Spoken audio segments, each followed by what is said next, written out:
Hey, good evening and good afternoon, everybody.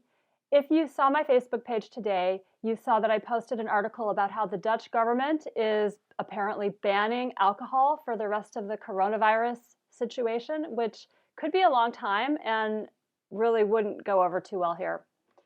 If you didn't see my Facebook page, then you might be really thinking that the Dutch government is crazy, but it is April Fool's Day. So, yeah, gotcha for just a second. I was actually thinking maybe I'm supposed to do an April Fool on you guys, but it's afternoon. And what I learned today, one of the things I learned today about April Fools is that if you play an April Fool on someone after noon, then you are, in fact, the fool. So now I'm the fool, but I'm not going to play any more April Fools. Also, April Fool's Day this year has been kind of canceled in general.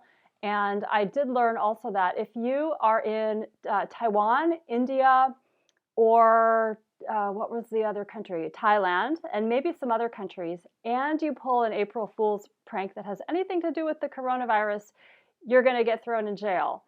And that might not be a bad idea because it's really not a funny situation, right? But I'm going to read to you a few other things or share with you a few other things that I learned about April Fool's Day because I started thinking, well, what is this like holiday? It's not a holiday, but whatever we want to call it.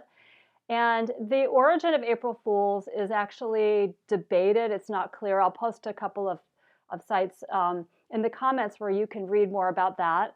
But the first known British reference to April Fool's Day was from 1686. A guy named John Aubrey referred to the day as Fool's Holy Day.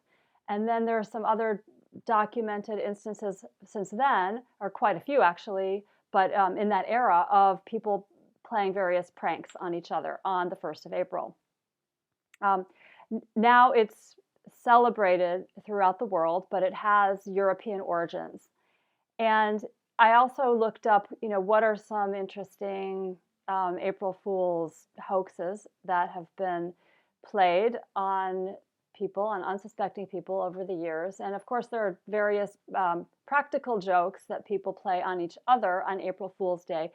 But the media has also been known to get involved, sometimes in a pretty big way. So here are a few of the things that I read about. One of the most famous is 1957, the BBC's infamous spaghetti tree hoax. They broadcast a photo and a current affairs program about a family in Switzerland, and they were picking spaghetti from their spaghetti tree.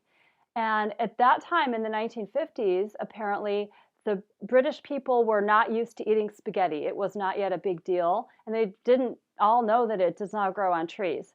So they called the BBC for advice. Many people called the BBC for advice about how they could get their own spaghetti tree because they wanted to have this exotic food, spaghetti. And hey, now we know it grows on trees in Switzerland. In 1962, there was a Swedish hoax about, and I think it was a TV channel or possibly a radio station, but it was saying, okay, if you want to watch color TV, and this was apparently 4 years before color TV became popular, if you want to watch your TV shows in color, just get some nylon, like you would have a nylon pantyhose, stretch it over the screen, and it'll transform the waves, the light waves, and make them look like they're in color. And so people tried this, and they wasted a lot of pantyhose because it didn't really work because it was April Fools. Another one was in 1976, on the 1st of April, the BBC had a program by an astronomer who said that at exactly 9:47 a.m., Pluto and Jupiter would align in such a way as to temporarily reduce the Earth's gravity. And you can test it out for yourself at 9:47. If you jump, you're going to float a little bit, and won't that be great? So a lot of people at 9:47 jumped, and then they called the radio station and said, yeah, that was great. I kind of noticed it. So they noticed the difference, even though it was the 1st of April and they didn't notice that.